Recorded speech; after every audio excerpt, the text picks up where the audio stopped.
আমার বাপ যেদিন মারা যায়, বাপের মৃতদেহ সামনে থুয়ে সগলিক আমি কষ্ণ। আমার বাপ যার কাছ থেকে টাকা ধার লিছে বা যাই যাই টাকা পায়, সগলি আমার কাছে জানাবেন, আমি সগলি ঋণ শোধ করে দেবো। এই কথা শোনার সাথে সাথে আমার বোন হাত ঝাঁকিতে হলো, ভাই তুই শোধ করবো কেঙ্গা করে?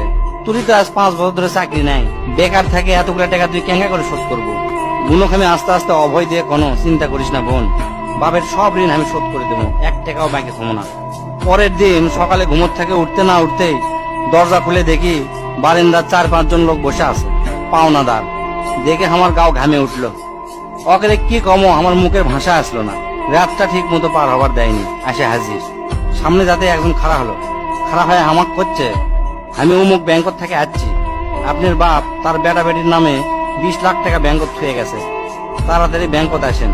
বাদ বাকি 4-5 জন যারা আছে তারা সকলি করছে আমাকে সমিতিতে আপনার বাপ 20 টাকা করে জমা করেছিল, আরেকজন করছে 50 টাকা করে জমা করেছিল, আরেকজন করছে 100 টাকা করে জমা করেছিল। এল্লার টাকা নেওয়ার জন্য আমাকে সমিতি অফিসে আসেন। পরে সব হিসাব করে দেখি বাপ আমাকের জন্য প্রায় 37 লাখ টাকা জমে থুয়ে গেছে। টাকাগুলা হিসাব করতে করতে আমার একদিন রাতের কথা মনে পড়ে গেল। ওই রাতে আমি আমার বাপক কষ্ণ, আপনি ক্যাঙ্কা বাপ, আমাকে ভবিষ্যতে আপনি কোন চিন্তা আছে? আপনি লাগাতে বাপ আমাকে দরকার নাই, কোনো টাকা পয়সাই দেন না আমাকেও, আমরা চলমো ক্যাঙ্কা করে। বাপ তখন মুস্কি হাসে কষলো, আমি আমার সাধ্য মতোই চেষ্টা করেছি, সময় হলে সব বুঝবার পারবো। সেই দিন ওই বাপের মুস্কি হাসে আমি বুঝবার পারিনি। সেই দিন রাত ঠিকই আছে, কিন্তু বাপটা আমার নাই। মাঝে মাঝে রাতের বেলা আকাশের দিকে তাকে কই, বাবা আজ পর্যন্ত তোমাকে বুঝতে পারলাম না, তোমার উপর খালি রাগই করে গেছি, কিন্তু তোমাকে জোরে ধরে কোনোদিন আই লাভ ইউ করতে পারলাম না। আজ বুঝিচ্ছি, কৃষক তুমি 1 শার্ট পরে 3 বছর পার করেছিলা, কৃষক তুমি 1 স্যান্ডেল 32 বার সেলাই করেছিলা, তোমার কাছে ক্ষমা চাওয়ার সময়টাও দিলা না।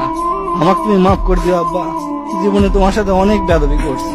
তার কয়েকদিন পর খোঁজলে দেখি আমার বাপ কারো কাছে 1 টাকাও বাকি করেনি, 1 টাকাও ঋণ করেনি, বরঞ্চ অনেক মানুষক টাকা ধার দিছে, তারা এসে দিয়ে গেছে। তাই তোর হাত পাও ধরে কই, দোস্তরা তোকে বাপ অনেকেই বেঁচে আছে, বাপের সাথে কোনোদিন বেয়াদবি করবো না। বাপ যে কি ভালোবাসে এখন বুঝবো না, পরে বুঝবো দোস্তরা।